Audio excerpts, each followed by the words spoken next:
pè ní dúpẹ́ fọ́lọ́run àmọ́ nínú tá ń bá yín dúpẹ́ fọ́lọ́run lé lórí òun ni wípé ẹni bíbí Yorùbá sì máa ń sọ pé bíbí re kò ṣeé fowó rà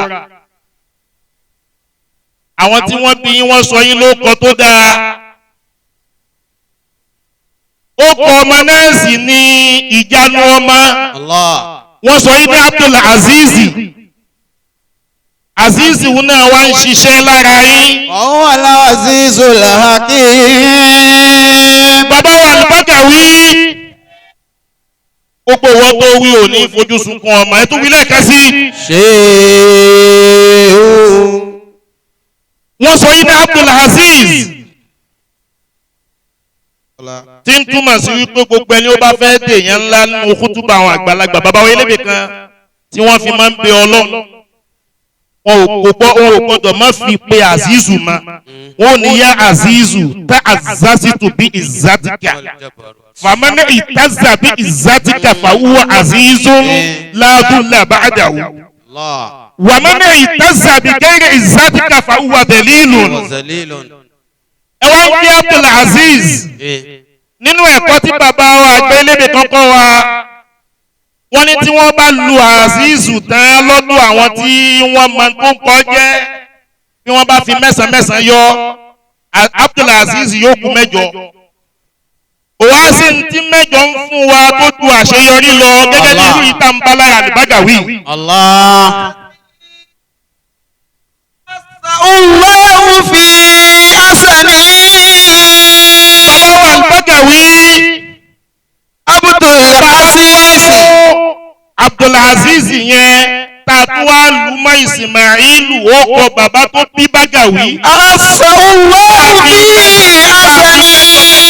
yóò fún wa ní 5 bàbá wa mú 5 yẹn tá a lù mọ́ mẹ́jọ yóò jẹ́ 13 bàbá wa mú 13 yẹn tàtú wá lù mọ́ méjì ọjọ́ ayé yóò fún 120 bàbá tó wá yọ mẹ́sàn-án ọ̀nà méjì kúrò nínú 20 yóò kú méjì. Àjọ ìgbé gbogbo tí ń fa tí ayé Al-Bagawi fi ń kọ́ bà nígbà tó jẹ́ pé àtòkọ bàbá àtòkọ tiẹ̀ ó bọ́ sí pé tó ń tọ́ ìbọn ìgbògbò tí gbogbo ẹ̀ fi ń dùn tí fi ń dùn. Ọ̀dọ̀rọ̀ bá lọ. Nínú orin tó lọ tún ṣe fún àlùfáà wa Abdulazeez Al-Bagawi ẹ̀rí pé mo sọ lẹ́ẹ̀kan wípé wọ́n béèrè nǹkan mẹ́wàá. Wọ́n ní àfáà Kajola nǹkan mẹ́wàá táwọn béèrè lọ́dọ̀ Ọlọ́run níbẹ̀rẹ̀ ọdún yìí Ọlọ́run ti ṣe 9 nínú ẹ̀. Ọ̀dọ̀rọ̀ bá mọ́sálà tọ́yìnbọ̀tà kàṣájáàtì tọ́yìnbọ̀tì àṣìlù àṣàyìnbọ̀ wàfárí wàhábí sábà. Ìbùdó ẹ̀ka gbogbo eléyìí bàbá wa Sheikh Najimuddin Balógun. Kí Al-Bagawi lè jòkó kọ́ lè ronú wípé èyí tọ́lọ́run ń ṣe yìí ọgbọ́n pọ̀ kádàrá ní gbèyìn. Àmọ̀tàmá náà lọ́mọ́yàdá lè máa àwọn fi ọmọ náà lọ́rùn bọ̀ wọ́n. ó ṣẹ́kù nínú ìràwọ̀ yín wá sáyé wọn ò rí lò bó ṣe yẹ kó tọ́. Ọba tó wá ní kí wọ́n rí ọkọ̀ tó dá aṣọ yín ẹni bíbí re Ọlọ́run tó wá ní kẹ́rí ìyàwó rẹ fẹ́. Alhaja 1 lónìí ó ti di Alhaja 2 báyìí ẹ̀ pariwo Ọlọ́run. Àmọ̀tàmá náà lọ́mọ́yàdá lè máa fi lọ́rùn àti ikú oríire nínú oore tọ́lọ́run ṣe fún Al-Bagawi. Àjọfà. Obìnrin a máa da ayé ọkọ rú àti máa táyé ọkọ ṣe. Ọba tí ò ní kí ìyá ìrádá wà nú ìyàwó tó wá da ayé ọkọ rú. Ó tún ṣe ní gbogbo ẹ fi tọ́ọ̀bà ló fi dùn. Halima náà fi wò ó pé lóòótọ́ ọkùnrin pọ̀ láyé àmọ́ rú Al-Bagawi ìṣọ̀wọ̀. Ó fi yún náà kí ìyá ìrádá gbogbo ń tẹ́ ẹbí lọ́mọ ẹ̀ ní sunkún lórí wọn. Nínú orin tọ́lọ̀ tún ṣe fún Al-Bagawi nínú ọdún yìí ó lè má ti yé wọ ṣó mọ̀ pé a máa sún mọ́ra wa jura wa lọ. Al-Bagawi ní àti kọ́ mọ́ṣáláṣí okùnlé kéwà hostel.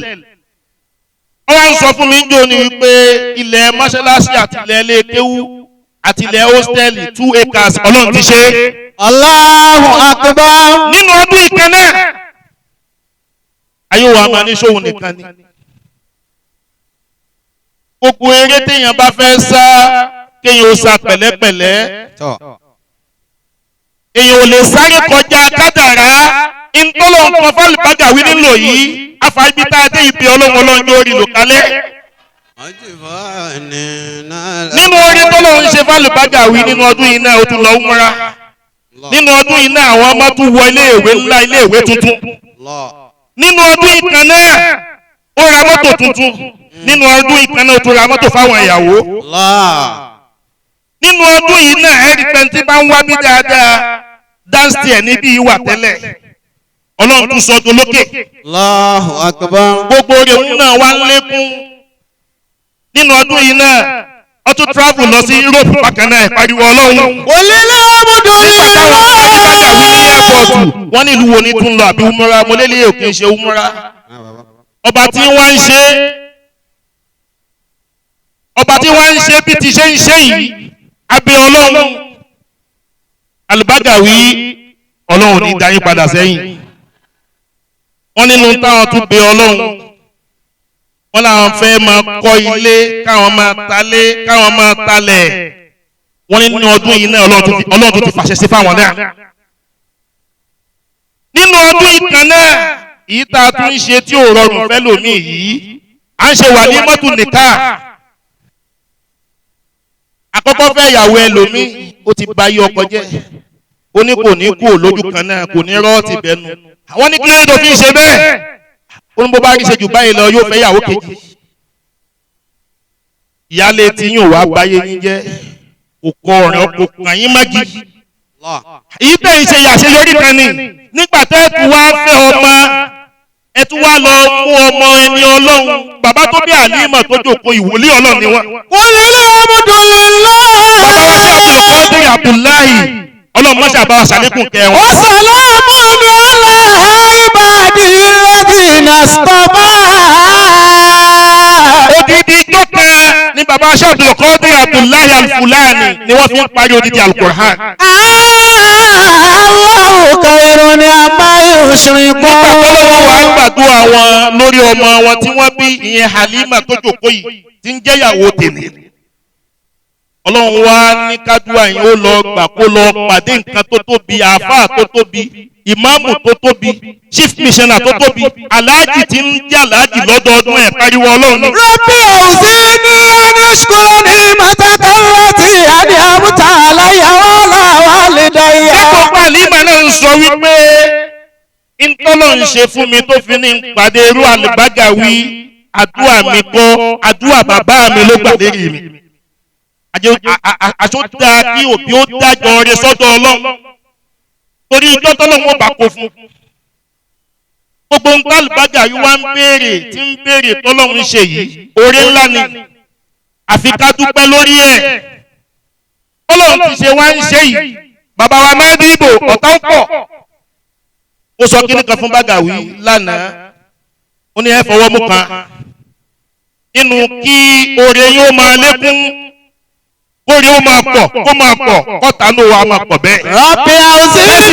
nígbà kẹ́sì ṣẹ́gun wọn mo ní nínú kóore ó máa lékún kóore yóò máa pọ̀ kó máa tó tẹ̀léra wọn kọ́ta náà wa máa pọ̀ bẹ́ẹ̀ pẹ̀lú ẹ̀ kọ́lọ́wọ́ sì fún yín ní ìṣẹ́gun àti bíi kí oore èèyàn ó dúró sójú kan náà kó mọ́ lọ wájú ó sì mọ́ lọ́tà ẹ fọwọ́ mọ́ kan wọ́n ní kọ́tà ó máa pọ̀ ni.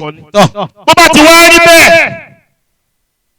ẹ nídìí pé ń wẹ̀yìn mọ́ ọlọ́run ti tò yín sínú sáfù wájú akíwọlé bàbá wa àìnù rídọ̀ ọlọ́run ti tò yín sínú sáfù iwájú sáfù wájú tọ́lọ́run wá tò yín sí yìí bàbá wa Al-Bagawi ọlọ́run ní dáyín padà sẹ́yìn. Kọ́lá kọ́dí òun tí Musa.